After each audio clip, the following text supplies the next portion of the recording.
Welcome to Mainland 98.3 FM, the sound of Lagos. That's for those of you who probably have not been tuned into the station. Well, if you are on right now, we wish you welcome to radio. This is the Situation Room on Mainland 98.3 FM, the sound of Lagos. The Situation Room is from 4 p.m. every single weekday all the way to 5:30 p.m. where we discuss situations as they unfold within the polity. We have conversations regarding politics. We talk about policies as well. We talk about governance. We talk about things that literally translate to how the average Nigerian can enjoy the dividends of democracy. These are some of the matters that we focus on every day when we come into the Situation Room. My name is Sage Babalola.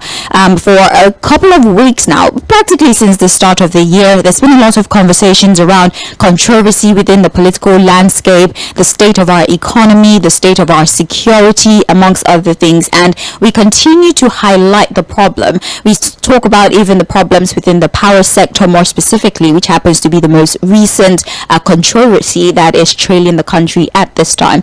But then we decided that as much as we highlight what these problems are, it's also very important that we have solution-oriented conversations on radio. We know these problems. How can we fix the problems? And I'm talking foundationally. How can we take care of this from the very foundation so that the ripple effect starts to, in a way, naturally rectify itself? Once we're able to fix a problem in one sector, it just has some sort of effect into another sector, and then ultimately over the years, if we're consistent, we're able to solve these problems. And speaking about solution-oriented conversations, we decided to have a conversation today on radio about Nigeria's digital economy as some sort of alternative. As you know, oil, unfortunately, is the mainstay of our economy, and any disruption in the distribution chain or in the sector at large, in a way, disrupts every other sector of the economy. There's some sort of shock that is sent through the entire economy,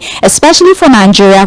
For some reason, we rely very heavily on our oil. So we're talking about alternatives. So we're talking about harnessing Nigeria's digital economy. What are the sectors? What are the aspects of our economy can we focus on so that we're able to take our minds away from oil? We're able to tap into all of the many provisions that is now being used in the globally across the world that is now helping them to ensure some sort of balance in their economy. Again, that is the basis for our conversation this evening, which is on harnessing Nigeria's digital economy. Of course, I will be joined by a guest, a person who is quite vast when it comes to the technological landscape, the digital landscape, amongst other things. And I will, like I said before, introduce my guest. Don't forget that we are social. We're live on Facebook. We're on YouTube, where we stream the program live. So for those of you who aren't able to listen to us via the radio, you can join us on social media. On Facebook, we're at facebook.com/mainland 98.3 FM or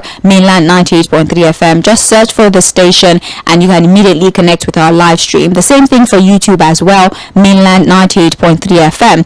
Or you can listen to us via Radio Garden at Mainland 98.3 FM as well. On X, we are at Mainland FM. Well, I did say earlier that we're talking about Nigeria's digital economy and most importantly, how we can maximize that digital economy. Now, Nigeria is slowly succumbing to the realities within the economic landscape amidst the rising headline and food inflation, of course, which is now 33%, 40% respectively. And a lot of experts have put forward different recommendations as to how we can cut back on our reliance on crude oil, and so we decided to focus a lot. We're deciding to focus on other economies, which includes the digital economy. So the federal government, actually through the Minister of Communications, Innovation and Digital Economy, that's Dr. Tijani Bosun, unveiled a plan to turn Nigeria fully into a digital economy, and there is a 5-point policy, some sort of strategic blueprints that they've decided to employ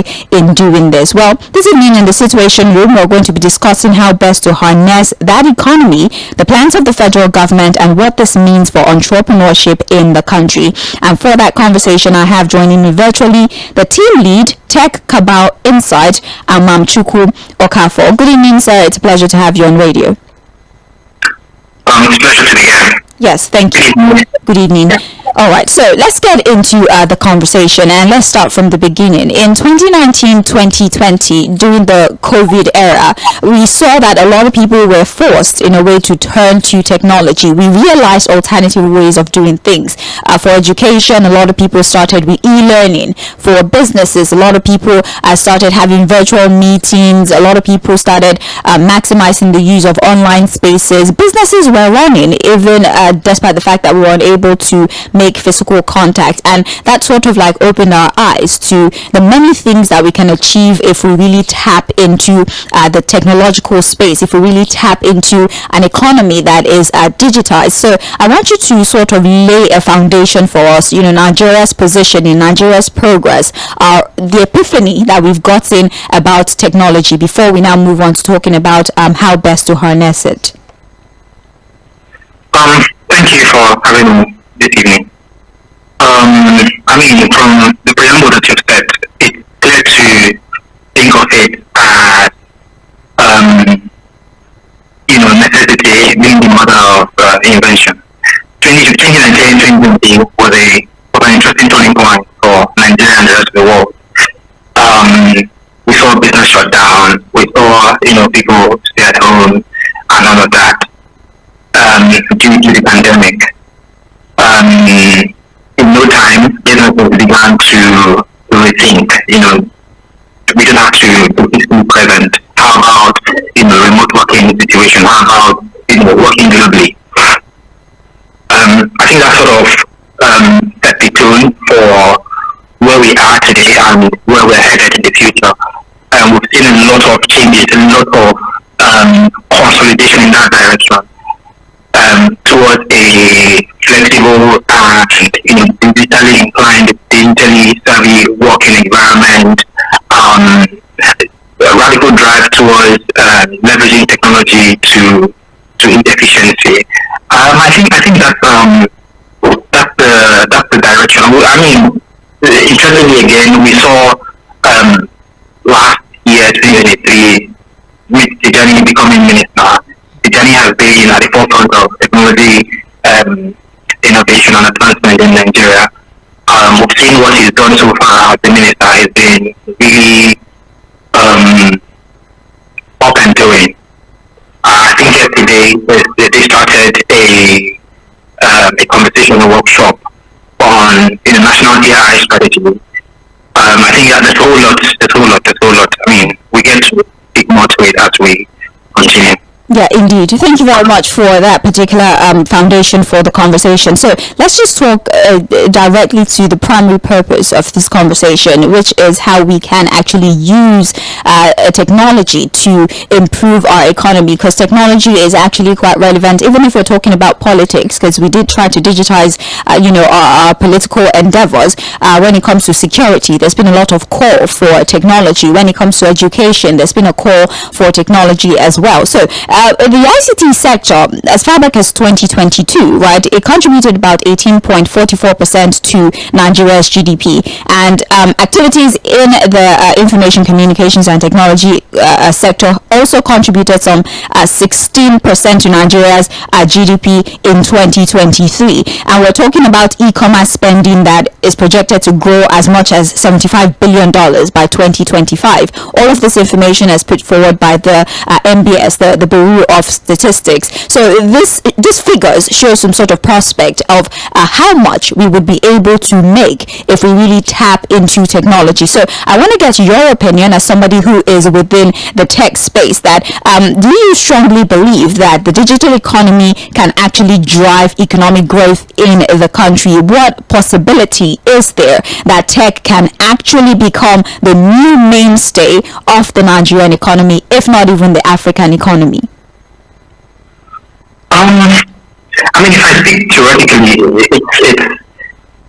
you look at growth models, it's clear to see the role that technology plays, especially in terms of total factor productivity. The essence of technology will help is to enable people to do more. So it's drive towards efficiency again. If you look at Tijani's blueprint, which is the accelerating collective prosperity through tech efficiency, I think it was the starting point.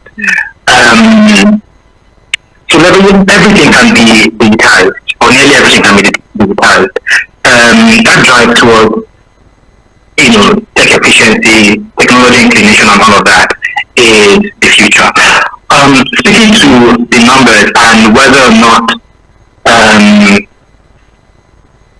digital economy can become the mainstay. I think it's neither here nor there. But I think that if we look at the national digital economy policy, I think that the target for now is to transform Nigeria into a leading global digital economy, providing quality of life and digital economy for all and all of that. As much as there is potential, I think it might be wise to stay because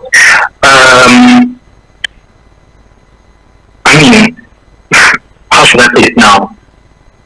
I think we want to lead before running, or we want to at least crawl before we crawl before on. Right. Thank you. So we want to take baby steps. We want to progress gradually. In order to leverage and get all stakeholders involved, in order to derive the most from technology. But it goes without saying that so much can be derived or gained from incorporating technology in what we do as labor, as human beings. It will help us do things better and do things faster as well. All right. Thank you very much. For those of you who are just joining us once again, you are listening to the Situation Room on Mainland 98.3 FM, the sound of Lagos. We're talking about how we can maximize Nigeria's digital economy, the expectations and the projections for how much money we would be able to make from the digitalization of our economy. How much money can we make? How much progress can we make as a people if we really start to harness and maximize our digital economy? I have the privilege of speaking with our guest here. I'm talking about Amamchukwu Okafor, who is the team lead Tech Cabal Insight, and we have laid a foundation for the conversation. We recently just spoke about the possibility of tech becoming the new mainstay of the Nigerian economy, and our guest is of the opinion that we need to take things one step at a time, at least be rooted in what we have right now before we start to think about expanding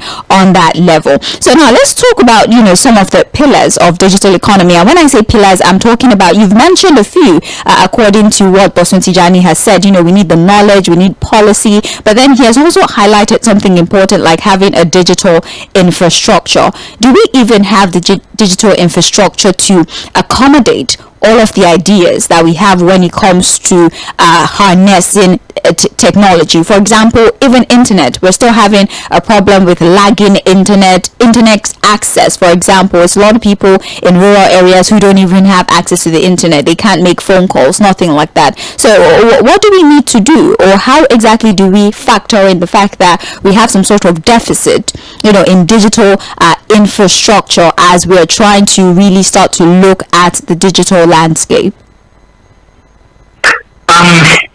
Again, there are those limitations, but I don't think that they can or they systematically prevent progress. We are where we are now in terms of infrastructure, but yet look at what we're able to do. I think what needs to be done is to pull stakeholders together. Before that, it makes sense to, of course, get government involvement to set the tone, which is the enabling environment for especially foreign investment. Some of the structural challenges we are facing in terms of infrastructure will involve, electricity, cloud services, data center, some of these things. I think we saw 𝐴irtel investing heavily or laying groundwork for data center in Nigeria. These telecom guys can do this. We can have foreign companies coming. We saw sometime in 2022 or so, Starlink coming into Nigeria. I think as much as these are issues, I mean, if you look again, you'd hear there are complaints or opinions about startups having to pay so much for cloud services and all of that, and it might make sense for investors, VC, to begin to invest in that direction in terms of infrastructure. But that said, on that side, there are ways around it. There are foreign companies offering these services in Nigeria, and they are working, even though with naira devaluation, it's been some serious pain. Just to summarize, I think in as much as these challenges and these limitations are there, they don't they hinder, but they don't prevent. We can still take that baby step, as I said.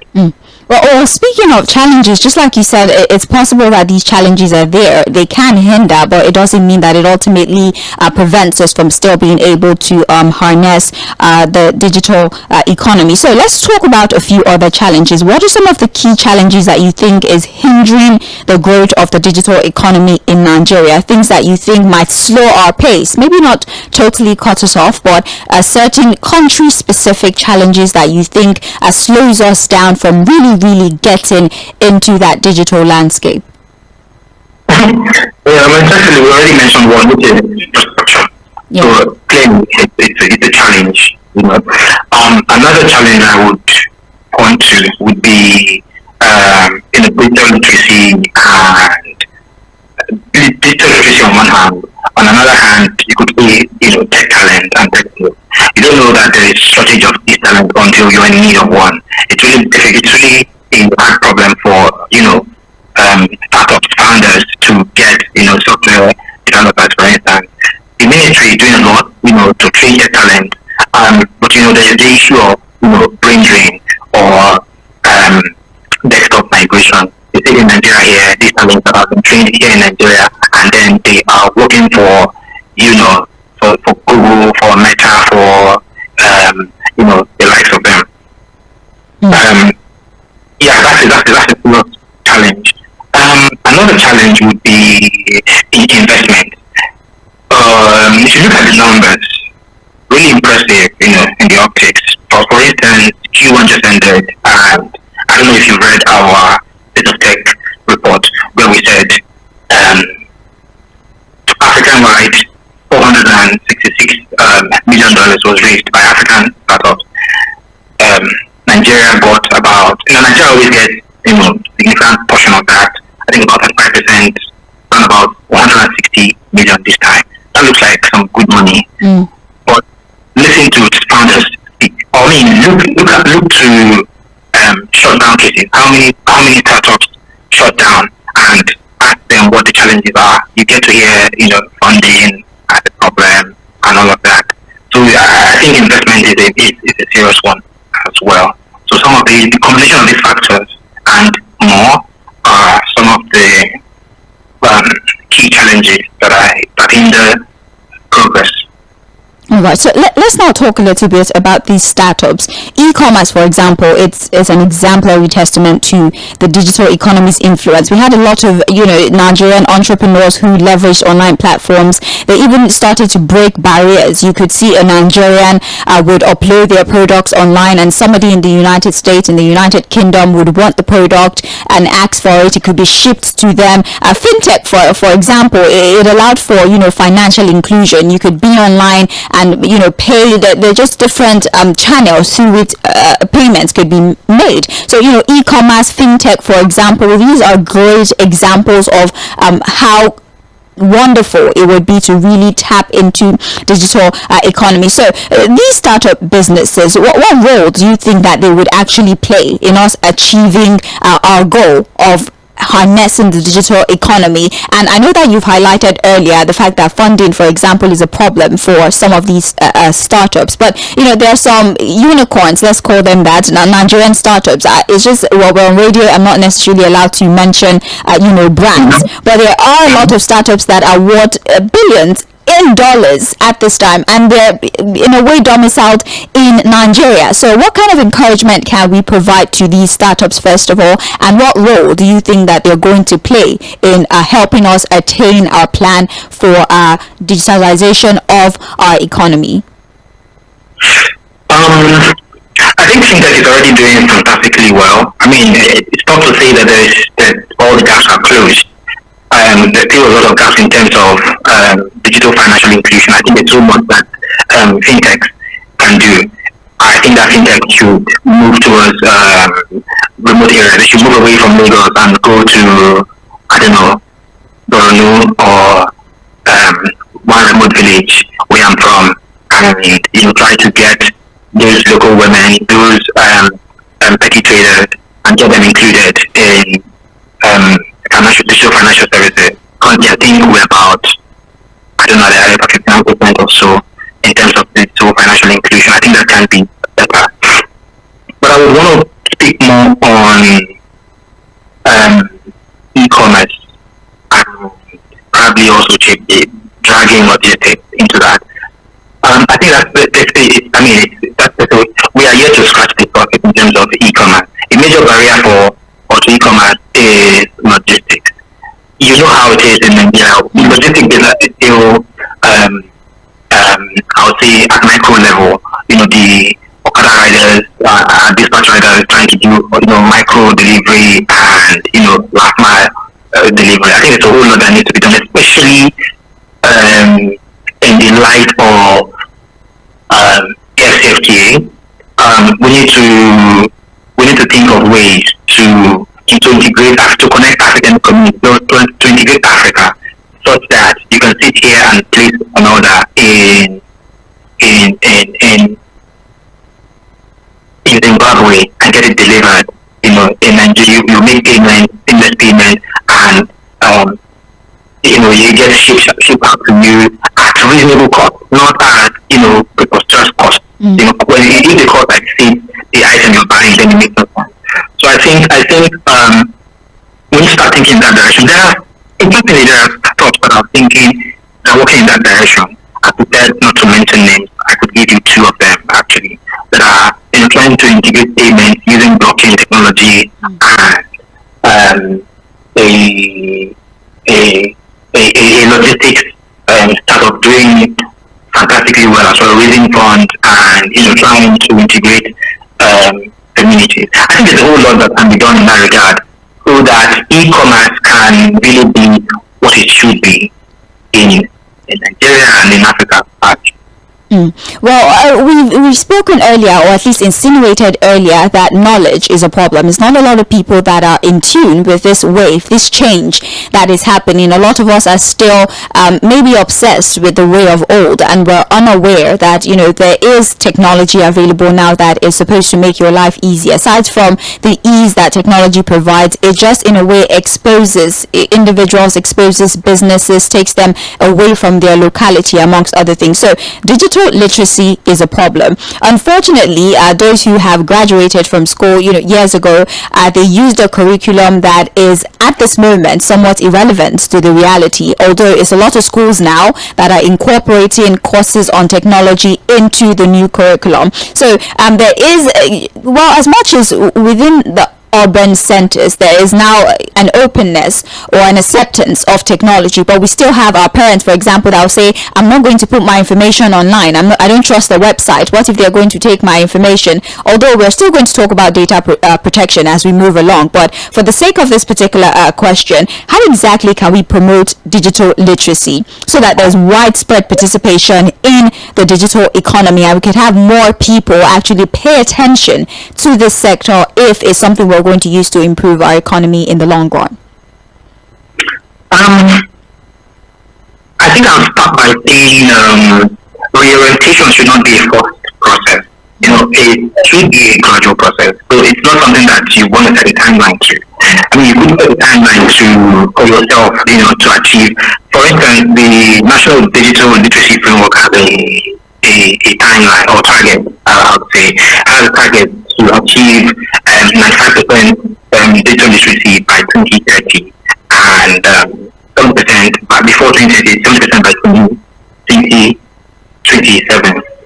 And that's okay. But when you don't achieve that target, what do? You re-strategize, you rethink. So I think one thing we need to do is to go to places where I think there's something is really funny to me. We come back down to the south and make all the noises that we want to make, but then down south in Lagos, in fact, it's not where we need to do all that mass campaign. I think all that mass campaign should be done somewhere in the north, somewhere in the remote villages in the southeast. in those remote places where we have critical shortfall, and there's got to be some enabling process as well. For instance, if you're encouraging people to switch to digital tools, how many of these guys have smartphones? How many of these guys are using basic feature phones or normal? So I think these are conversations that we need to have. If people must log on to, or must achieve, if you want people to be digitally literate, they must begin by getting access to these basic digital tools that introduces them, or that would introduce them to that world of digital product. I think that's the way I would think about it. Alright, thank you very much. Once again, we're streaming the program live on our Facebook platform, so you can join us live on Facebook. This is the Situation Room on Mainland 98.3 FM, the sound of Lagos. We're talking about maximizing Nigeria's digital economy. How can we incorporate this into our day-to-day, the use of technology, so that we're able to improve as a people? And of course, you've heard the plan of the federal government. In another 10 years, we're hoping to be one of the countries that can position ourselves as net exporters of technology. There's a software to this, and then there's the hardware aspect to this. A question that I will, of course, be asking of my guest, 𝐴ᴏ Okafor, who has been with me, or who is with me virtually, and we have been having that conversation since the start of the program by 4 p.m. or since 4 p.m. You can join us live on Facebook, like I said before. Mainland 98.3 FM is the dial, so please go on Facebook. As a matter of fact, you can drop your questions, your submissions, your observations using the live chat option, so that I can relay them to my guests, although we will be opening the phone lines in just a bit. But let's get through the most foundational part of this conversation, so that you can properly form your opinion before you call in. So now, I was going to say earlier, of course, that there is that doubt or reservation, regarding incorporating technology into our day-to-day, and that's why I gave an example of the older ones who are very skeptical when it comes to, for example, providing their information. They say, I don't want my information to be online, I don't want it to be on the web. They would rather the analog way of things. They want paper trail. But then the world has moved far beyond that, right? So how do we go about ensuring that people's data is being protected? And the only example that is coming to me right now is the incident that happened earlier, where the NIMC was hacked and a lot of people's personal information got out there, although they were able to rectify the situation. But there's a lot of people who lost their money, for example, because people had access to their national identification number. The hackers were able to get the personal banking information of certain individuals before they were able to arrest it. Sometimes you go on websites and they ask you for your BVN, for example, and you immediately shut it down because you do not have any trust in that particular system. So how do we go about ensuring data protection in the country, such that if I give you my information, if you encourage me to use technology, I'm not going to be at a loss at the end of the day? That's an interesting question. I think a major challenge to that is Nigeria is a largely informal economy. A lot of things happen, in the shadows. It's almost difficult to regulate. Even when there are laws, it's difficult to implement and function those who are erring, or those who are defiant of the law. But interestingly, in that regard, in one sector, before 2023, we, in terms of data, we were basically under the Nigerian Data Protection Regulation 2019. But since we came on and passed, the Nigerian Data Protection Act, I think that data have introduced some changes, which would be interesting to see how it implement. I think implementation is always where there's hard work to do. For instance, the discussion about legitimate interest, which summarily means that you should not take data unless it specifically pertains limits to what you're asking for. For instance, you want to rent an apartment and you're asked a lot of questions, or you're asked to fill a form about, providing details that are irrelevant to simply renting an apartment. That should not happen. And who sanctions this guy? So you see, this thing happen across the board, and it has to stop. How about processing children's data? How about processing, sensitive information? I think the Data Protection Act sort of, accommodates for this. Now there's even the more serious one of, the open banking, which allows banks to share, customer permission data.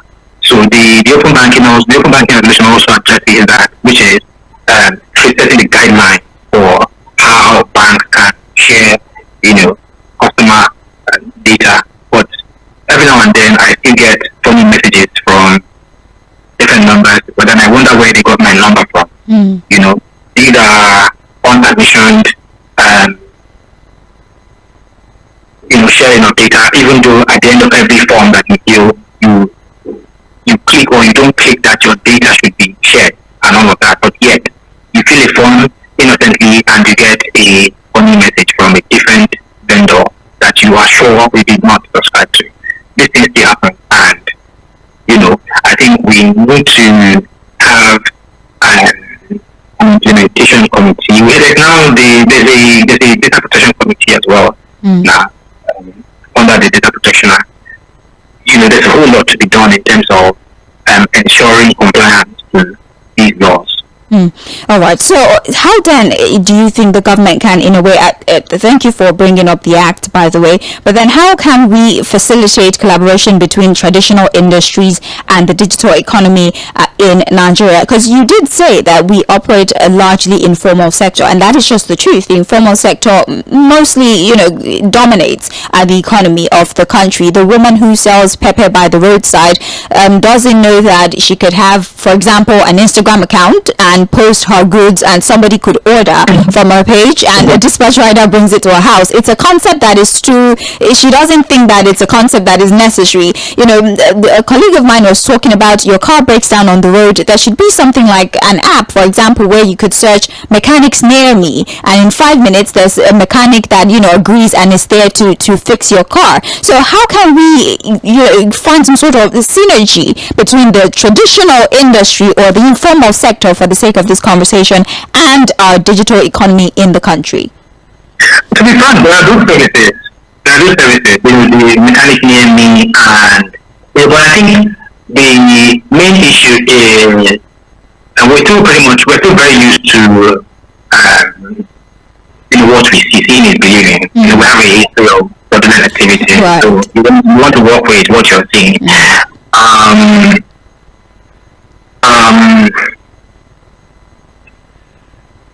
So people want to work with what they see. Cash, exactly. I'm going to say cash is king again. So for the woman in the street or for the trader in the street, they want their cash in their hand. These are petty transactions.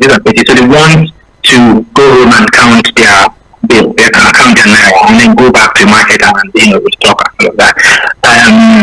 Businesses is still smallholding in structure. These guys don't turn over significant amount, so they want their money in cash. Even though we are beginning to see some significant drift in terms of payment, you go to buy pepper or vegetables in the market, you can ask to make a transfer, and they don't really say no. So I think what needs to be done, what can be done, is what is already being done, which is emphasizing cash, but I think it's done in a very painful manner, which is you go to an ATM and then you can't access cash. I think, as I said, the orientation is a slow process. It should not be a forced process. If you're going to change the way people think about things, it has to be strategic. It has to be gradual. It doesn't have to be painful. Well, they do have some sort of plan of a cashless economy, and like you said, they're choosing to use a process that involves restricting the amount of cash that people have access to, thereby forcing them to have to perform online transactions, for all of their financial activities and all of that. What alternatives do you think there is, rather than force people using the technique that you highlighted? What do you think would be a more subtle, people-friendly way to exercise or encourage people to move away from cash and embrace the cashless initiative of the federal government? Very easy. I think small incentives can go a long way. People respond to economics. People respond to incentives. If you do not incentivize people, or if there are disincentives using digital tools or to making transfer or payment, then I think, for instance, have you tried using a USSD transaction? You get charged 6 naira, 8 kobo for that, or around about that. That's painful. So if I'm making a 100 naira transfer, for instance, if I'm making even if I'm making a 1,000 naira transfer and I have to be penalized, I would not try it. If I'm a petty transaction, or if I'm making a petty transaction, I wouldn't try it. So they have to remove. I mean, you're trying to encourage people to use digital means, and then you're penalizing them essentially to use that channel. That's essentially, for these people, you're cheating into their profit margin. So this is why they will want their cash, or they want their money in currency, or in hard form. So first of all, they will have to cut out. Actually, what should be penalized is cash transaction, not digital transaction. So you see the inconsistency in policy. You're saying make digital payment, but if you want to make digital payment, you have to pay the USSD fee. You have to pay.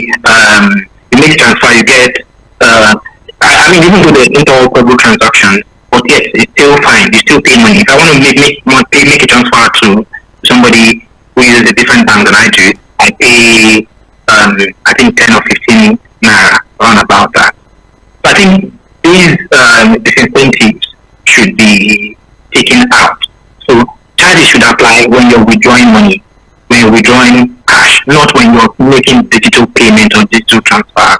So I think banks would have to look for other means of making money, which is extending loans, and not rely on commissions and fees.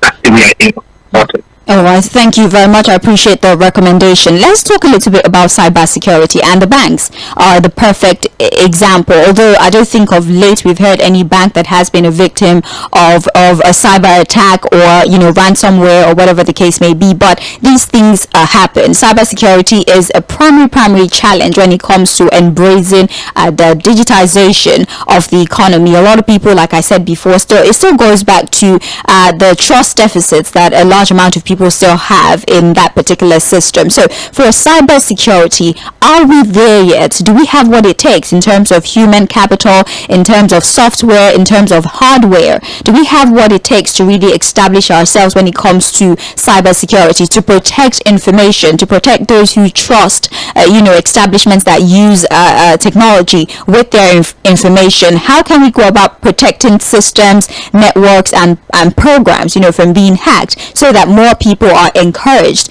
to tap into the digitization that we're trying to achieve in the country?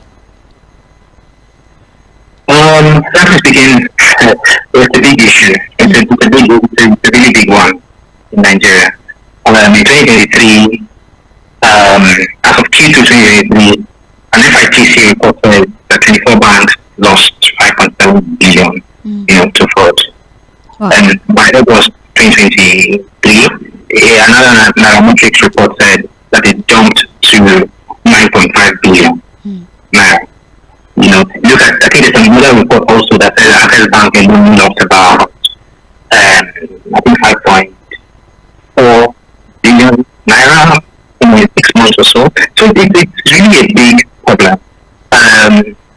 And unless we sort of do a lot of radical improvement in terms of documentation around, cybersecurity, KYC, data protection, and all of that, it's going to continue to happen, especially we are pivoting to to the digital world. We're not especially folding our arms. There is a Cybersecurity Act of 2015, which is currently under amendment, or actually passed the country as of October 2023. There's also the National Cybersecurity Policy and Strategy 2021, and the CBN also have, its own risk-based cybersecurity framework. There's a whole lot going on in that regard. But look at the numbers. They are, I should say, weak security frameworks. But I think a lot can be done in terms of the investment in cybersecurity, in terms of speeding up the regulatory environment or the regulatory process to pass the amended Cyber Security Act.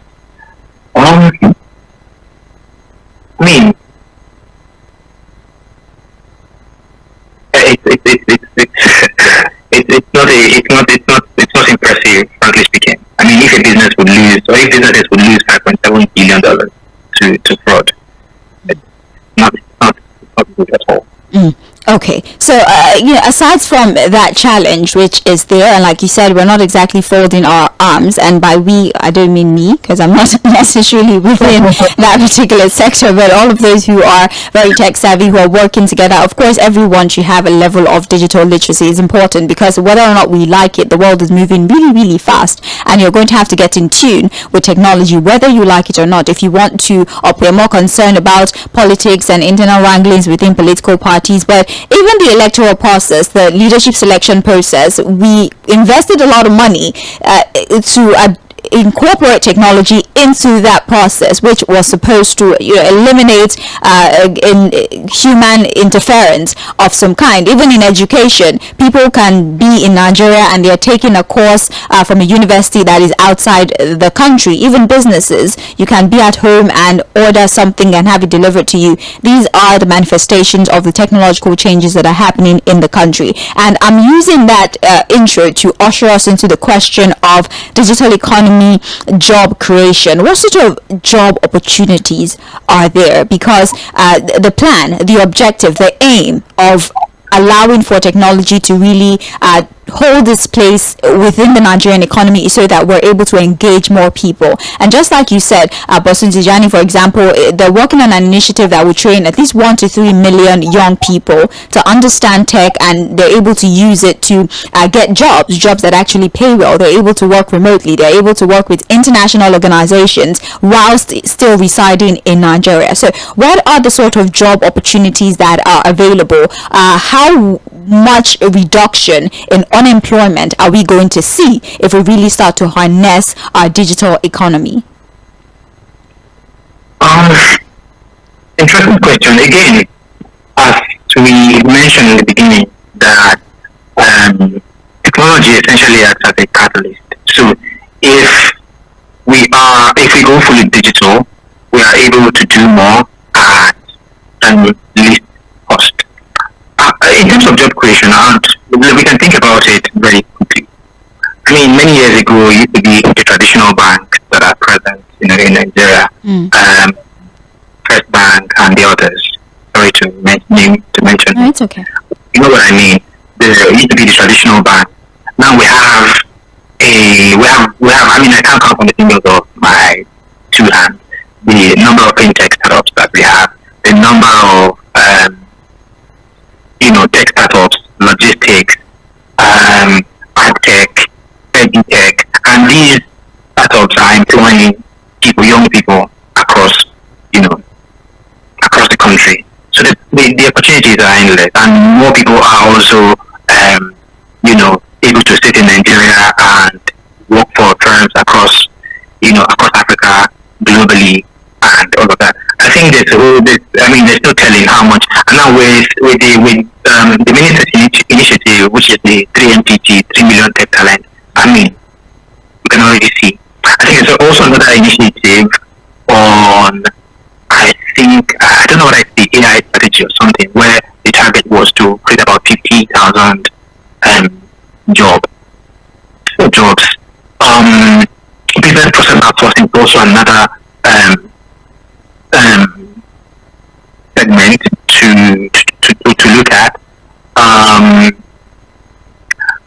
think the opportunities are endless in terms of job creation for tech-enabled business and tech business or businesses.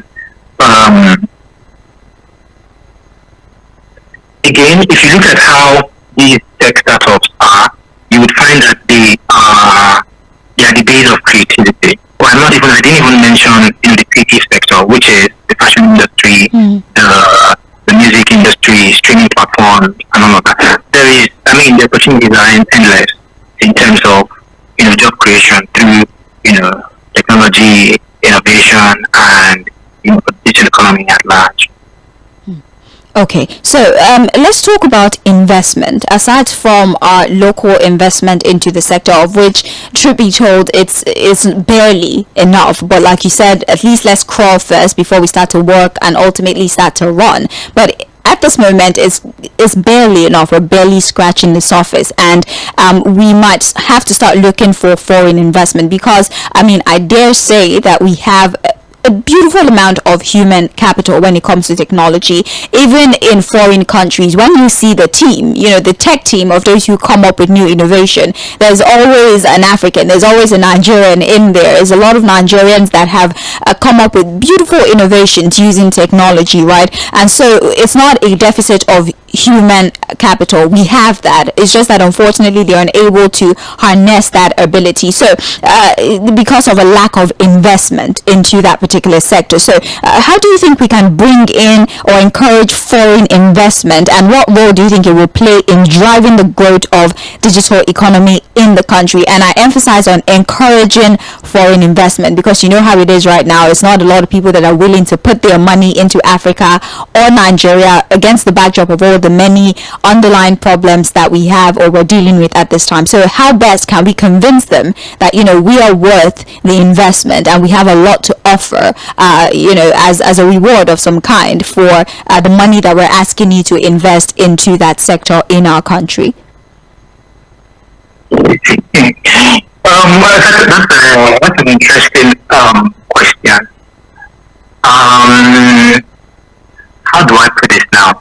On one hand, I think we want to also encourage domestic investment because of what we've seen the last couple of years, especially around in this devaluation and startups having to shut down because of receiving foreign payment and paying revenue, which means that your obligation, especially if the investments are more debt than equity, that means that your debt is denominated in dollars and your revenue is in naira, which means it will be difficult for you to meet your debt obligation.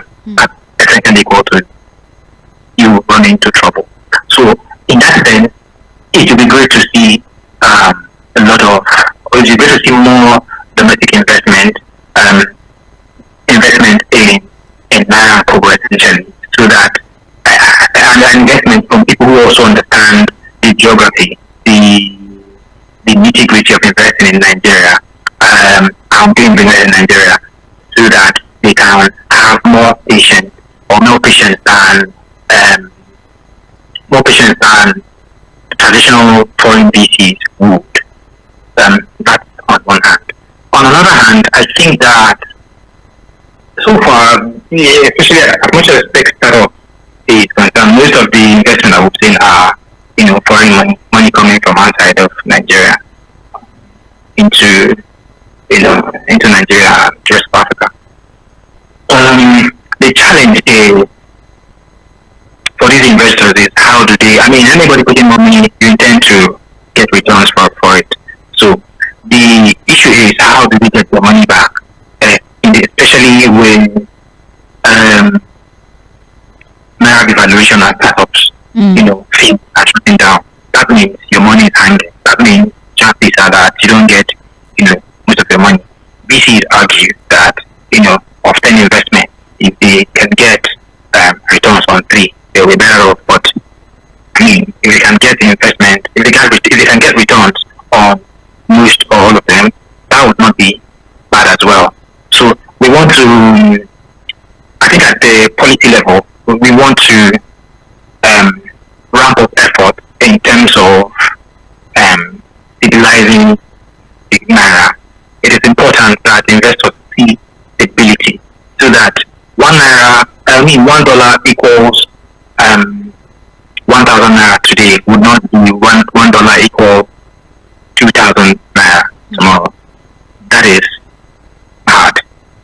That is threatening. I mean, there are startups who would show you their books, and yesterday they were worth this amount of money. Tomorrow they are, all that achievement has been eroded due to a simple factor, which is, naira devaluation. So this is not encouraging for investors, especially investors coming, looking into Nigeria. It's not encouraging when you have this much startups. I mean, if you look at our Q4 2023 rather, so state of tech in Africa, you'd see a lot of startups that failed in Nigeria. So if you're an investor looking in, that is not encouraging for you. You want to be cautious. And that is why, again, if you look at the numbers in terms of revenue for Q4 2020, it didn't improve. For instance, Q1 2024, which is this quarter, we have about $466 million compared to Q1 2023, where we had about $9 million, compared to Q1 2022, where we had about $1.8 billion. So you see, it's been falling investment in Africa. So that gives you the idea or the impression that investors are taking a very cautious approach to investing in Africa and in Nigeria.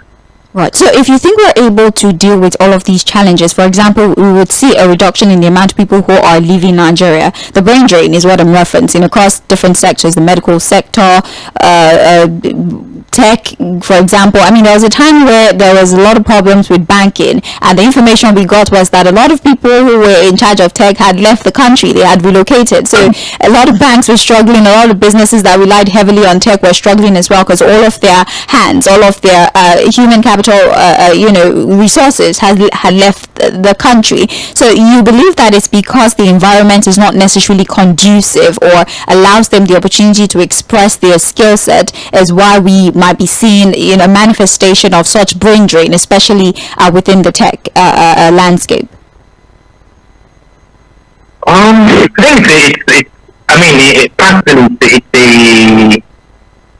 think it's a mixed bag of different things.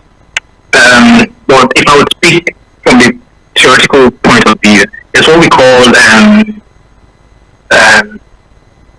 labor price equalization or factor equalization. Which means that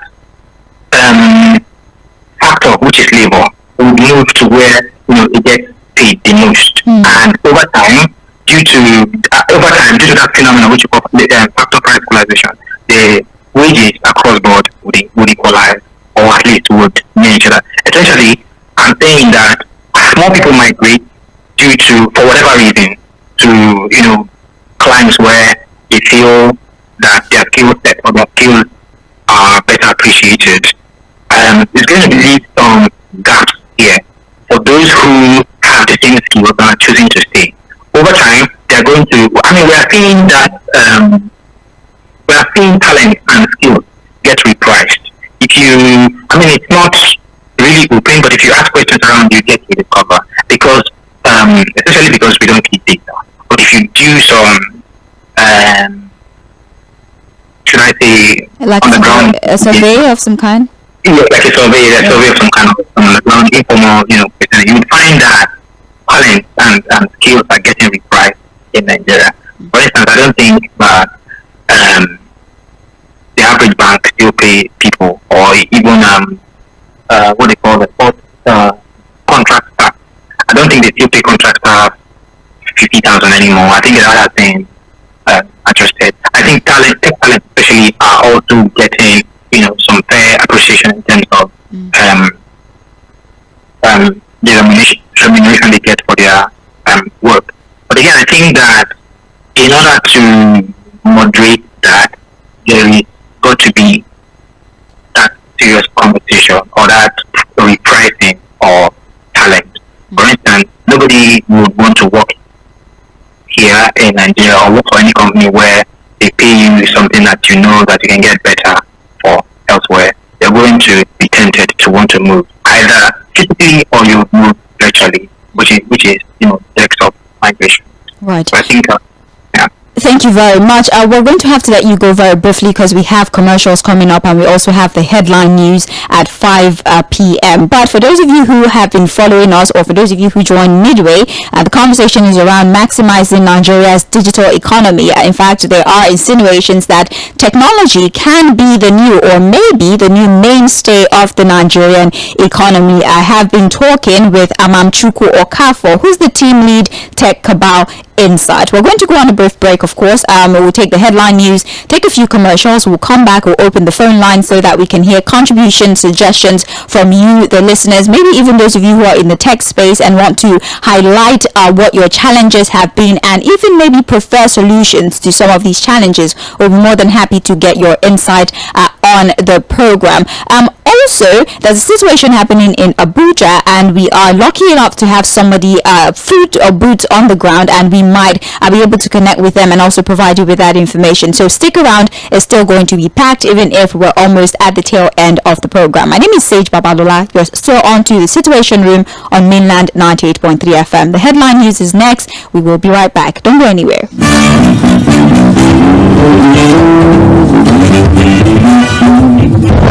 Politics often determine how much of our desired society we experience. Identifying the challenges and providing applicable solutions to those challenges is what we do when we converge in the Situation Room. From every corner of the world, we analyze politics, policies, and operations right to your comfort zones. Your hands and legs coming into this. I talked to us about how failure of the test and brought us to where we are right now. You cannot successfully defend the nation and relevant or appropriate intelligence. You're listening to Mainland 98.3 FM. Headline news on 98.3 Mainland FM.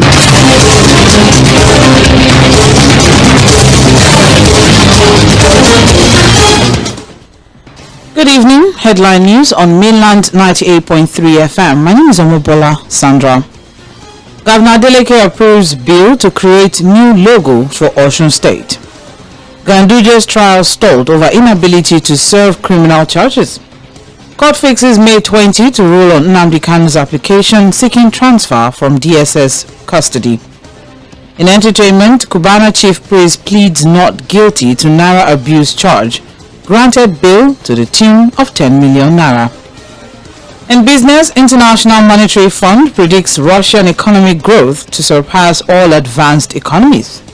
On the foreign scene, United Arab Emirates hit with severe flooding as record rainfall disrupts Dubai flights. And in sports, Alana Reid set for tough test against Christine Mboma and Africa Games champion at Cape Kano Classic. Brazilian giant legend Romario set to make return to professional football at 58 years old. That's the headline news on Mainland FM. Details at 5:30. When your whole world comes crashing down, look up. Assemble the team. Showtime. The brains. Wake it up.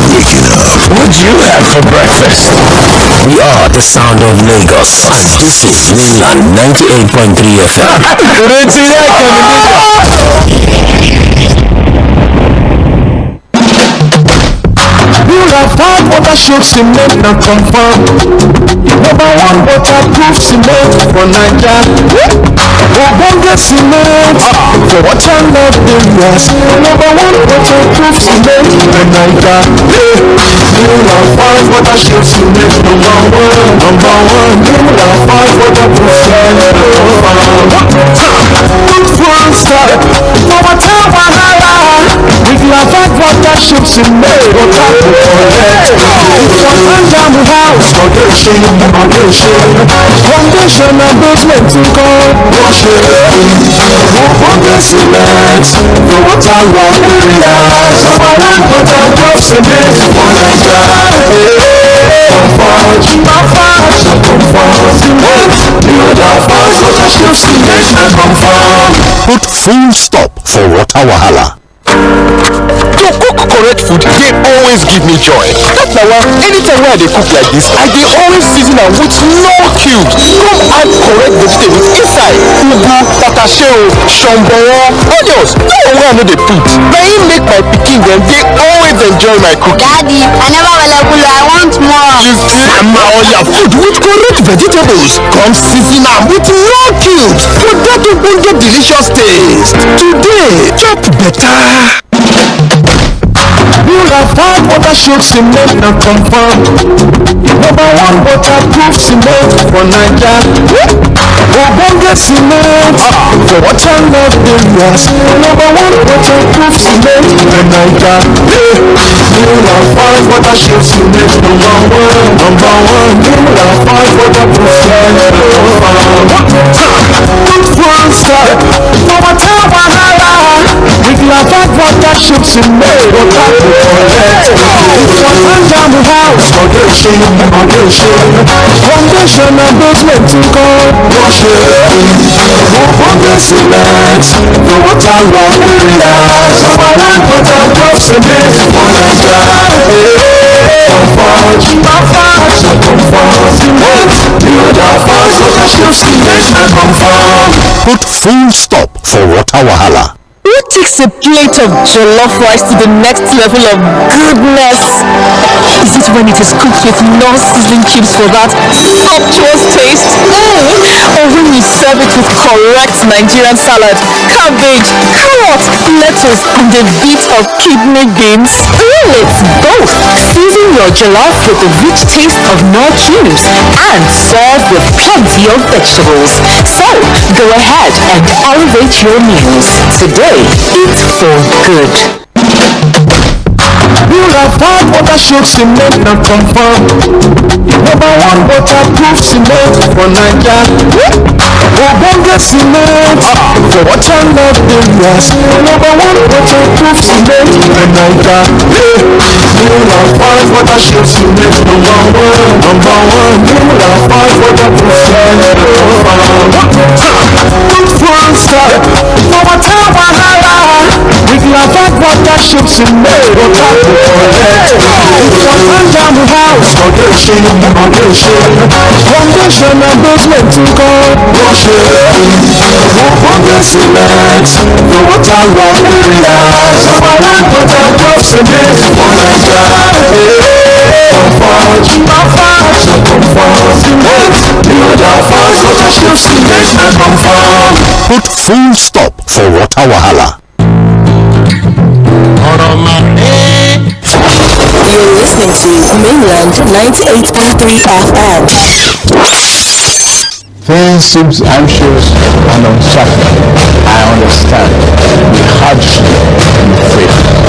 I wish there were other ways, but yes, now. If there were, In our quest to bring to the table issue-based conversation around nationhood and development, we have made 4 to 5:30 p.m. Monday to Friday a perfect time to welcome you into the Situation Room as we continue to build the narrative about public service and accountability. Mr. President, this Senate needs to know. Mr. President, this Senate needs to lend its voice to the plight of these people. Mr. President, there is nowhere I can say to except here. This is why I'm elected. If I cannot say these things on this floor, sir, I better resign and leave. As elections give the citizens the chance to make their political decisions, constant demand for quality leadership from those they voted into office. Look at us, man, there is nothing, we are starving. We should put this on this It's also important to having a Nigeria of everyone's dream.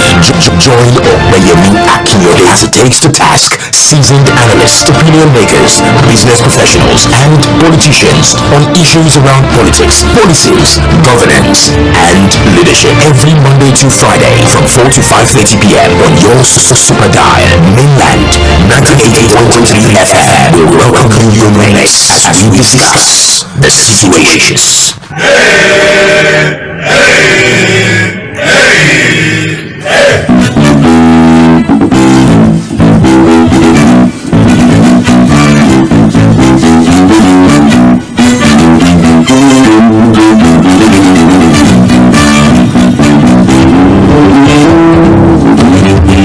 Welcome back and thank you for staying with us. You are still on to the Situation Room on Mainland 98.3 FM, the sound of Lagos. My name is Sage Babalola. We've been having a conversation about maximizing Nigeria's digital economy as an alternative, and we have highlighted with all of the conversations that we've been having for the past, say, 50 minutes, how technology is quite significant in pretty much every aspect of our day-to-day lives. Every sector of the economy can use technology, whether it be politics, whether it be education, whether it be business, whether it be security.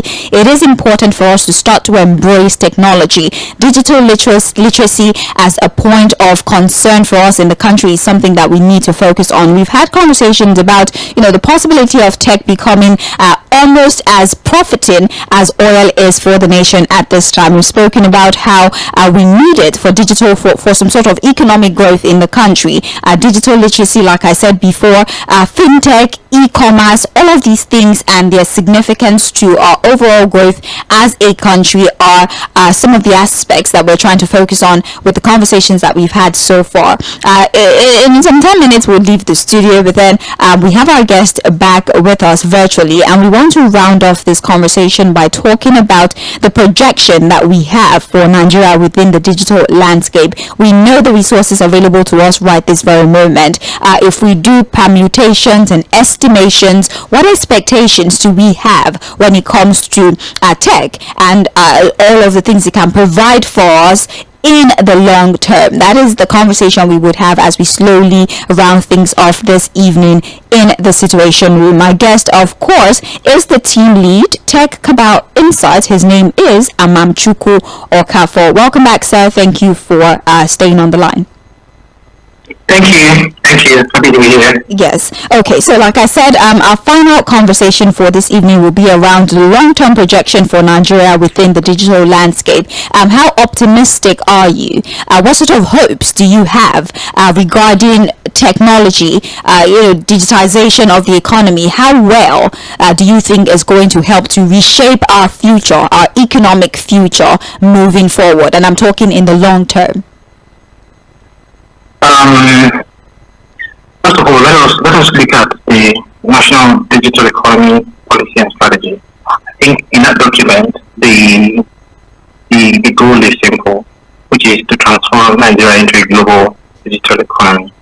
Look at WG=SOᴛsAᴘᴘ target as well, the 3MTT, which is to train million talent that would, feed the rest of the world. So there is a long-term strategy which is to put Nigeria on the global tech map. That global digital economy is about $12 trillion.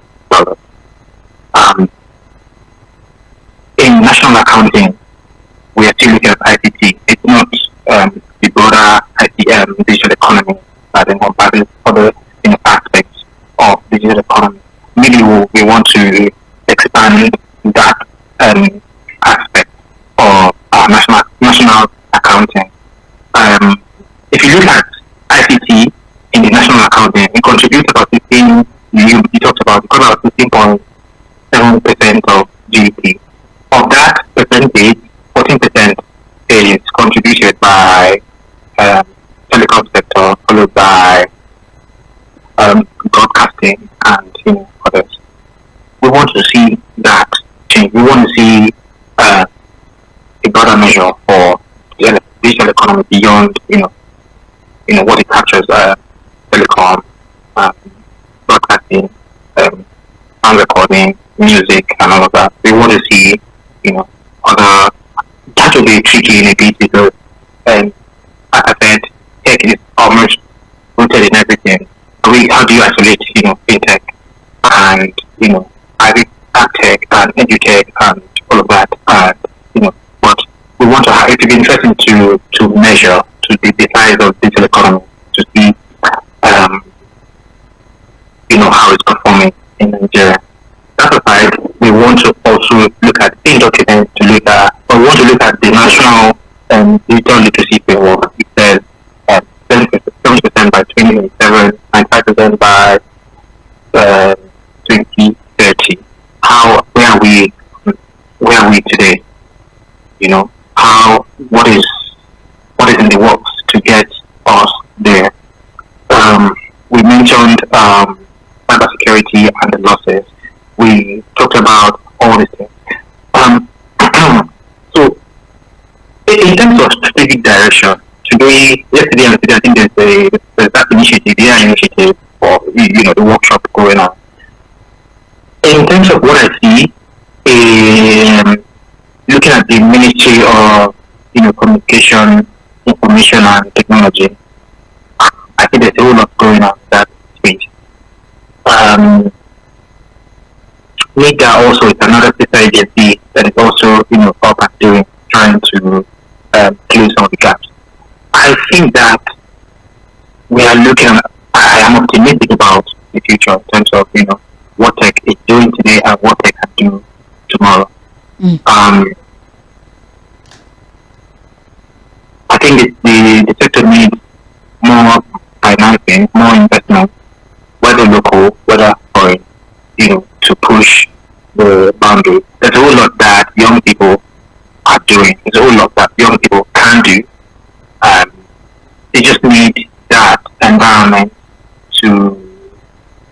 they just need that environment to do more, that environment to finance the idea and realize their dreams, and we'll all be better off for it. All right. Well, thank you very much. We appreciate you for your contribution to the program today. We appreciate you, and hopefully as we have more information regarding updates in the digital landscape, as more information comes out, at least to measure the progress that we've been making as a nation, we hope that we can have more conversations with you in future. Yes. Thank you. Yes. Enjoy the rest of your evening. Thank you so much for being here. Thank you. It was a pleasure speaking with you. Yes.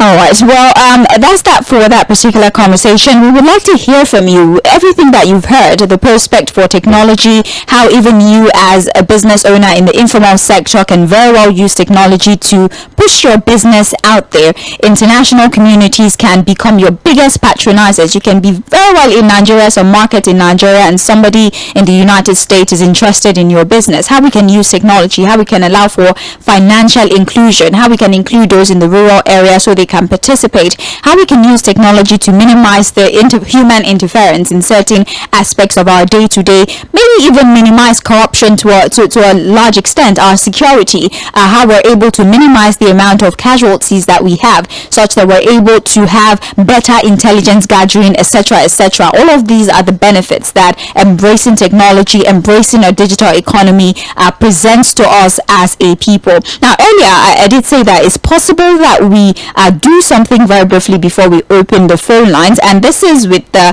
breaking news or the update that we got a few minutes ago regarding officials of the EFCC barricading the house of the former Kogi State Governor Yahaya Bello. I don't know if you remember, the EFCC did indict him, right? I believe for a diversion of about 100 billion naira, an offense that was said to have been committed months before he assumed office as governor in September of 2015. There was also the allegation that there was some sort of suspicion of money laundering and Prohibition Act in 2011, right? And there was some sort of conspiracy, and they were alleged to have concealed several millions of naira with one Rabiu Mufa Tafada, a Bureau de change operator that was trading under the global venture in Abuja. So as it stands right this very moment, we have the EFCC currently barricading the residence of Yahaya Yahaya Bello. There's been no official statement from the EFCC, but we are fortunate enough to have a boot on the ground. Like I said before, there's somebody there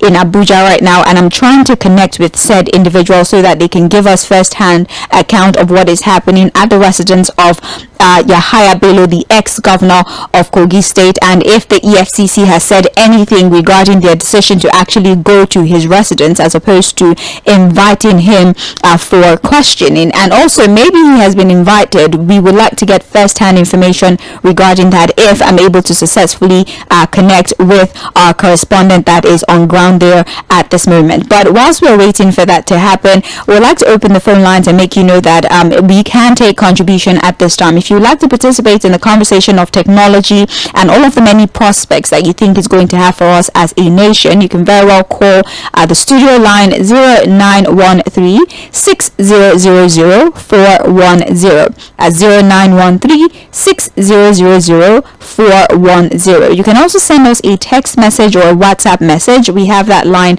available for you. That's if the phone lines are jammed and you want to participate. Our WhatsApp number is 0913 6000 That's also the line for WhatsApp, and that's the line for text messages as well. We're also streaming live on our Facebook platform, which is facebook.com/mainland 98.3 FM. We're also live on YouTube, mainland 98.3 FM. Our X platform is at mainland FM. I'm still trying really to connect with said correspondent, but I think they're probably right in the middle of the situation and are unable to answer the phone. If that is the situation of things, we might have to maybe just take a statement and have it aired on another of our political programs that will happen. There's open forum tomorrow, by the way, so maybe that's information that we can have put out there on open forum tomorrow. But then we can still contribute to the situation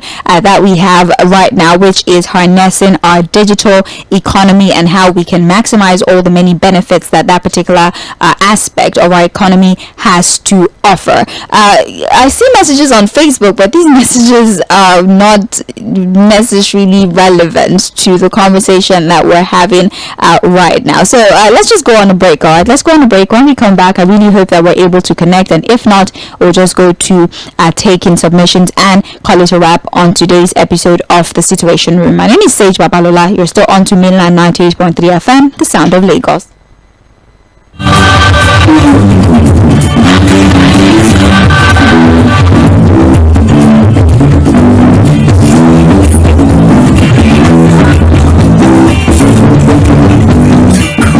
Man seems anxious and uncertain. I understand the hardship and fear. I wish there were other ways, but there is none. If there were, In our quest to bring to the table issue-based conversation around nationhood and development, we have made 4 to 5:30 p.m. Monday to Friday a perfect time to welcome you into the Situation Room as we continue to build the narrative about public service and accountability. Mr. President, this Senate needs to know. Mr. President, this Senate needs to lend its voice to the plight of these people. Mr. President, there is nowhere I can say to except here. This is why I'm elected. If I cannot say these things on this floor, sir, I better resign and leave. As elections give the citizens the chance to make their political decisions, constant demand for quality leadership from those they voted into office. Look at us, man, there is nothing. We are starving. We should please do something. It's also important to having a Nigeria of everyone's dream.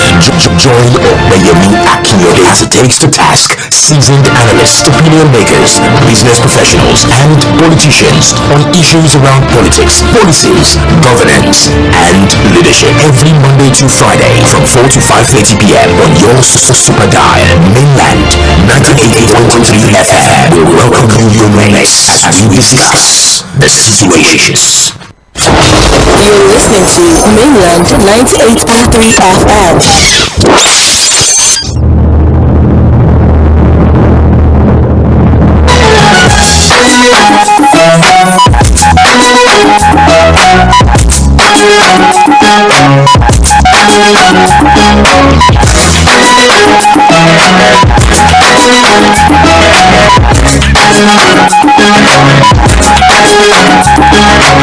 In the rain as the clouds go green.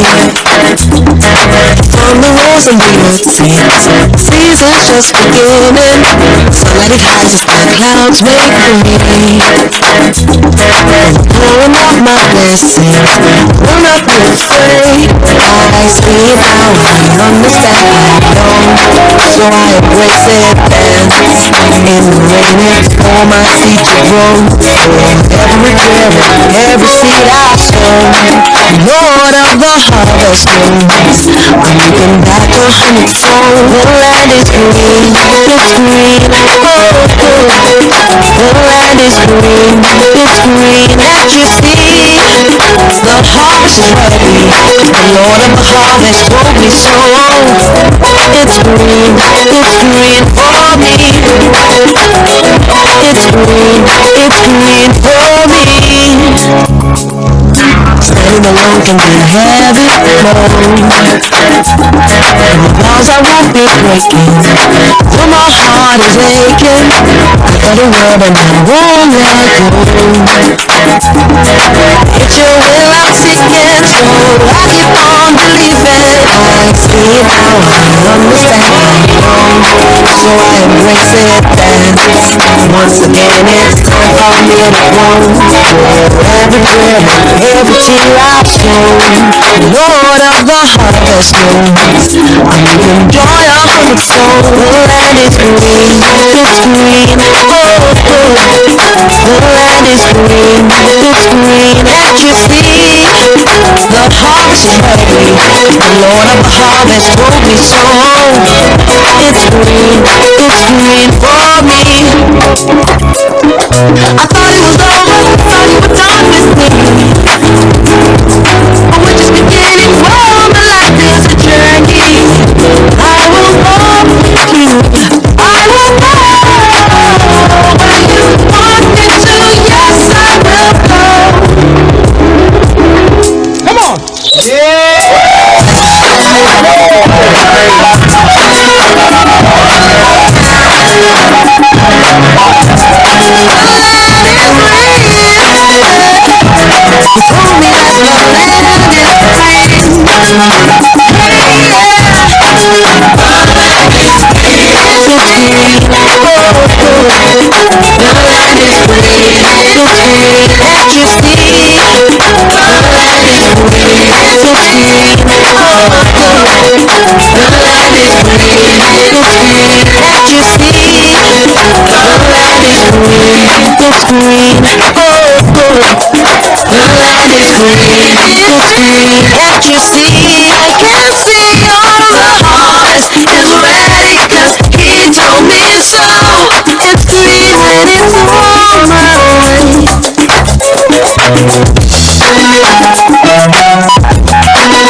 You're listening to Mainland 98.3 FM.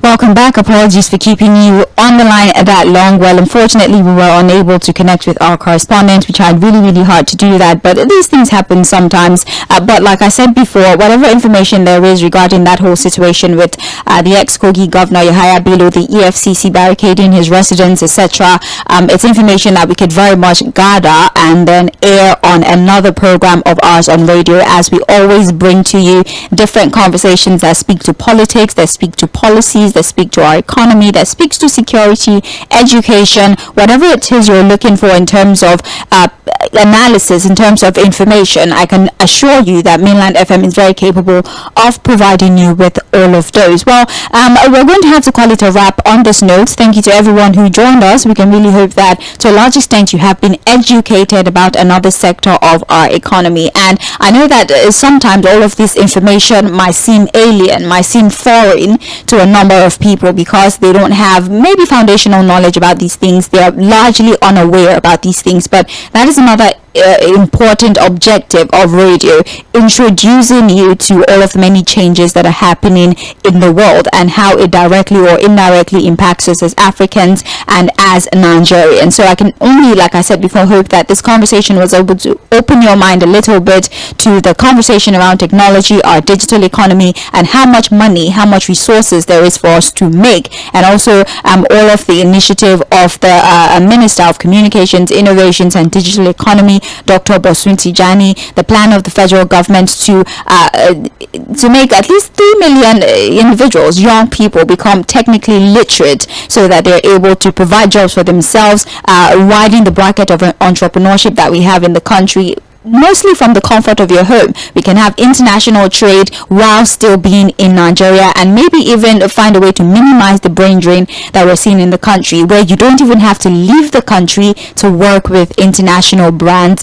or organizations. So that's just more or less a summary of all of the many benefits that harnessing our digital economy presents to us as individuals and as a nation. Once again, my name is Sage Babalola. Join the Situation Room tomorrow, same time, same station, 4 p.m. to 5:30 p.m. for more engaging, interesting conversation. Don't go anywhere. Like I said before, we have more programs coming your way, programs to entertain, educate, and of course inform you about events that play within the country and beyond. Mainland 98.3 FM is the dial. We are known as the sound of Lagos. Enjoy the rest of the shows coming your way. Don't touch that dial.